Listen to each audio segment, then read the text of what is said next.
Hello student, welcome back to e Pathshala. जैसे कि आप देख रहे हैं, आज हम कक्षा 9th यानी कि class 9th maths chapter number first number system का एक्सरसाइज 1.1 कवर करने वाले हैं। इस वीडियो में हम आपको कुछ बेसिक्स नॉलेज देंगे जो कि नंबर सिस्टम के ऊपर होगा और साथ ही साथ बिल्कुल ईजी वे में हर एक क्वेश्चन को सॉल्व करने वाले हैं, जिससे कि आपको कोई दिक्कत ना हो। और एक चीज़ मैं आपको बता दूं कि ये जितना भी हमारे पास क्वेश्चंस है, ये इस साल का जो पैटर्न है सीबीएसई का, उसके हिसाब से जो डिलीटेड चीज़ें हैं उसको हम कवर नहीं करेंगे। सो स्टार्ट करते हैं। देखिए हमारा पहला क्वेश्चन क्या कह रहा है, is zero a rational number, can you write it in the form p q where p and q are integer and q is not equal to zero. तो इस क्वेश्चन में कह रहा है कि क्या जीरो कोई रैशनल नंबर है। सबसे पहले हमें यह जानना होगा कि रैशनल नंबर क्या होते हैं। तो आइए हम लोग स्टार्ट करते हैं।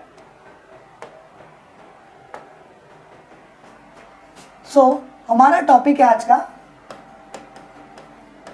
Rational number.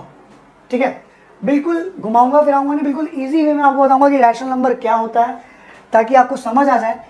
जो रैशनल नंबर होते हैं, यानी कि रैशनल नंबर एक ऐसे नंबर होते हैं जिनको हम p बाई क्यू के फॉर्म में लिख सकें, जहां पर q is not equal to zero. यानी कि रैशनल नंबर एक ऐसा नंबर है जिसको हम p बाई क्यू के फॉर्म में लिख सकते हैं, बट एक चीज याद रखना, q हमारा जीरो के इक्वल नहीं होना चाहिए। इन द सेंस, अगर मैं यूं लिखता हूं, मान लो कोई नंबर ले लिया रैंडमली 2/0, तो क्या इस पर्टिकुलर नोट के हिसाब से क्या ये रैशनल नंबर माना जाएगा?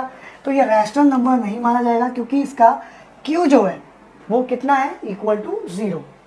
हमको इतना भी पता है कि जो p होता है उसको हम बोलते हैं न्यूमरेटर और जो q होता है उसको हम बोलते हैं डिनोमिनेटर। तो हम ये भी कह सकते हैं कि हमारा डिनोमिनेटर इक्वल टू जीरो नहीं होना चाहिए। ठीक है गाइस, अब देखो स्टूडेंट, हमारा क्वेश्चन क्या कह रहा था। हमारा क्वेश्चन कह रहा था, पूछ रहा था हमसे कि जीरो कोई रैशनल नंबर है, और अगर है तो क्या उसे हम पी क्यू के फॉर्म में लिख सकते हैं।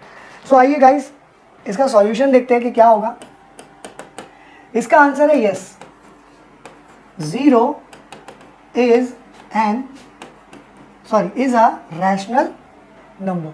Zero is a rational number, zero एक रैशनल नंबर है। अब बात आती है क्या उसको हम p बाई क्यू के फॉर्म में लिख सकते हैं। भैया p बाई क्यू के फॉर्म में लिखेंगे तभी तो वो एक रैशनल नंबर प्रूव होगा। ठीक है, तो अगर मैं जीरो को लिखना चाहूँ, फॉर एग्जांपल जैसे कि मैंने लिख दिया 0/1, 0/2, 0/3। ठीक है, तो क्या ये पर्टिकुलर एग्जाम्पल इस पर्टिकुलर नोट को फॉलो कर रहा है? ऑब्वियसली कर रहा है। इसमें क्या बोला है आपका, q not equal to zero नहीं होना चाहिए। ठीक है, q आपका जीरो के इक्वल नहीं होना चाहिए, तभी वो रैशनल नंबर माना जाएगा। तो यहाँ पे आप देख रहे हो क्या q जीरो के इक्वल है? नहीं है। तो इसका मतलब जीरो एक रैशनल नंबर प्रूव हो गया, जिसका एग्जांपल हम क्या दे सकते हैं, 0/1, 0/2, 0/3 और 0/4 कुछ भी, बट आपका डिनोमिनेटर इक्वल टू जीरो नहीं होना चाहिए। ठीक है, आइए हम देखते हैं अब अपना सेकंड क्वेश्चन कि सेकंड क्वेश्चन क्या कह रहा है। सो गाइस, हमारा जो सेकंड क्वेश्चन है वो हमसे पूछ रहा है, find 6 rational number between 3 and 4। तो स्टूडेंट, आप लोगों को ये बेसिक चीज़ें पता होनी चाहिए। आप लोगों ने क्लास 7th और 8th में आप लोगों ने ये बेसिक चीज़ें कर रखी है कि आप कैसे किसी भी दो नंबर के बीच में रैशनल नंबर फाइंड करोगे। बट कोई बात नहीं, मैं इस क्लास में आपको फिर से समझा देता हूँ स्टेप बाय स्टेप कि आप किसी भी दो नंबर के बीच में रैशनल नंबर अगर आपको निकालना हो तो आप किस तरीके से फाइंड करोगे। सो आइए इसके सॉल्यूशन पे चलते हैं हम लोग।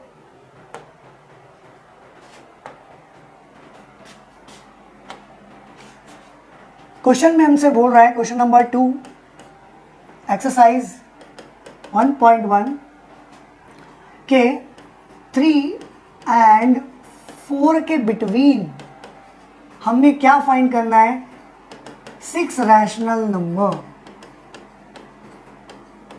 हमने 6 रैशनल नंबर निकालने हैं 3 और 4 के बीच में। सो मैं आपको बहुत ही इजी वे में इसको समझाने जा रहा हूँ कि आप किस तरीके से फाइंड कर पाओगे। तो स्टेप बाय स्टेप आपको भी करना है साथ के साथ। जस्ट फॉर एग्जाम्पल पहले हम इसको रैशनल फॉर्म में लिखेंगे दोनों नंबर को।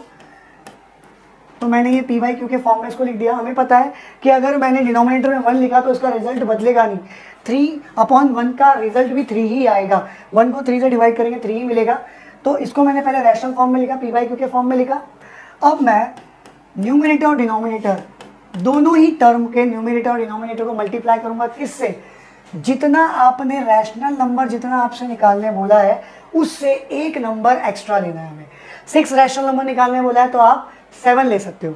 तो मैं इसको मल्टीप्लाई करूंगा 7 से। तो 7 से मल्टीप्लाई करने के बाद बच्चों देखो क्या मिलता है हमें, यहाँ मिलेगा हमें 21 और यहाँ मिलेगा 7, 3 7 जा 21, 1 7 जा 7। यहाँ पर हमारा रिजल्ट आएगा 4 7 जा 28, 7 1 जा 7। ठीक है, तो अब आपके पास दो नंबर आ गए 21/7 और 28/7। अब मैं आपसे पूछ रहा हूँ क्या 21/7 और 28/7 के बीच में आप क्या 6 नंबर बता पाएंगे, जो कि पहले बताना इम्पॉसिबल हो रहा था। तो अब हम बहुत इजीली वो बता सकते हैं। तो इनके बीच में जो नंबर एग्जिस्ट करेंगे वो करेंगे 22/7, 23/7, 24/7, 25/7, 26/7, 27/7। सो ये है हमारे वो 6 रैशनल नंबर जो कि 3 and 4 के बीच में एग्जिस्ट करते हैं। So hope you guys question आप लोगों को समझ आया होगा। सो चैनल को लाइक कीजिएगा, सब्सक्राइब करना ना भूलिए, ताकि आने वाले और जो क्वेश्चंस हैं वो और इजी वे में मैं आपके साथ शेयर कर सकूं, प्रोवाइड कर सकूं और आपको पढ़ने में बहुत आसानी हो। इस वजह से आप ई पाठशाला के चैनल को सब्सक्राइब करना ना भूलिए। सो सी यू सून।